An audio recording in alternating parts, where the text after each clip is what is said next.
سے ختم ہو چکا. یہ تو چونکہ ابھی ریسنٹ بات ہے, سب کو یاد ہے, اس صدی میں پہلے گریٹ اوٹومان امپائر, عظیم سلطنت عثمانیہ, وہ سوویت یونین سے بھی بڑی تھی. سوویت یونین کا تو رقبہ بڑا ہے, اس کی نہ اتنی آبادی ہے نہ اس کا علاقہ جو ہے زرخیز اتنا, وہ تو ٹینڈرا کے میدان جو ہے ان کی وجہ سے آپ کو رقبہ نظر آتا ہے. گریٹ اوٹومان امپائر, یہ پورا ابھی جو یوگوسلاویہ کہہ رہے تھے, یوگوسلاویہ کیا, پورا ایسٹ یورپ جو ہے یہ ان کے زیر نگین تھا, اور پورا شمالی افریقہ, پورا ویسٹ ایشیا, 3 بر اعظموں پر پھیلی ہوئی ایک عظیم مملکت, اور نام و نشان ختم ہو گیا. ترکی نام کا چھوٹا سا ملک رہ گیا. اسی طریقے سے یہ بالکل ہو جانے والی بات ہے, نہ سمجھیے گا جو ہسپانیہ میں ہوا تھا اور جو اب بوسنیا میں ہو رہا ہے وہ یہاں نہیں ہو سکتا. اس لیے کہ بھارت کے ہندو کا یہ ڈکلیئرڈ آبجیکٹو ہے کہ اس زمین کو پاک کرنا ہے. یہ نجس ہے, یہ ملچ ہے مسلمان, اور ان کو یہاں سے ختم کر کے دم لینا ہے.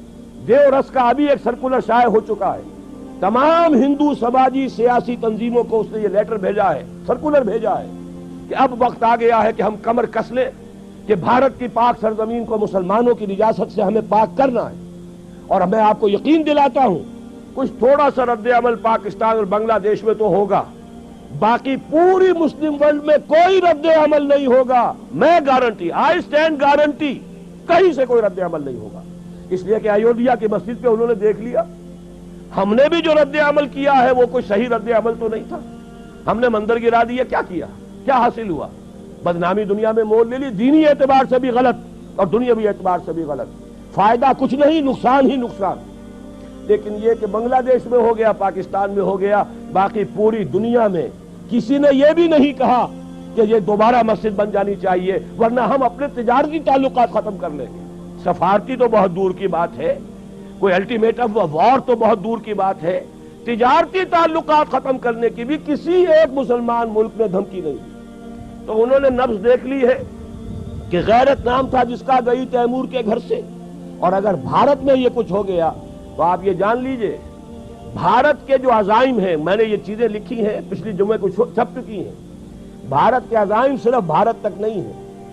پراچین بھارت جس کے احیاء کا وہ خواب دیکھ رہے ہیں, اس میں افغانستان سے لے کر انڈونیشیا تک یہ تو ان کا ٹیریٹوریل کلیم ہے.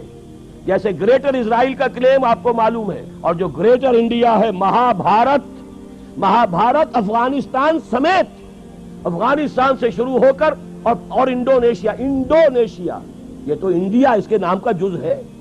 اس اعتبار سے یہ تو ٹیریٹوریل ایسپیریشنز ہیں. جہاں تک ان کا تجارتی اور معاشی دباؤ ہے, وہ ایران اور عرب کو بھی اپنا حصہ سمجھتے ہیں, زون آف انفلوئنس سمجھتے ہیں. اور یہ زون آف انفلوئنس اب تقسیم ہوگا اسرائیل میں اور بھارت کے درمیان. ان کا گٹھ جوڑ جس تیزی سے بڑھ رہا ہے وہ آپ کے علم میں ہے, اور جس طریقے سے اسرائیل کا ابھی بیان آ گیا وزیر اعظم کا اسحاق رابین کا کہ یہ جو ہے کشمیر کا جہاد بھی ہو سکتا ہے کامیاب ہو جائے. وقت پر اب اپنی ہمت جو ہے اس کو پورے طریقے سے کمر ہمت کس لو, اور مسلم فنڈامنٹلزم کو ختم کرنے کے لیے ہم سب کو جو ہے we should join hands to finish up with this Muslim fundamentalism. یہ سب کچھ ہو رہا ہے, یہ حالات ہیں. تو میں آپ سے عرض کر دینا چاہتا ہوں ان حالات میں کوئی تبدیلی نہیں آ سکتی. بات صحیح کہی ہے اور یہی میرا موقف بھی رہا ہے.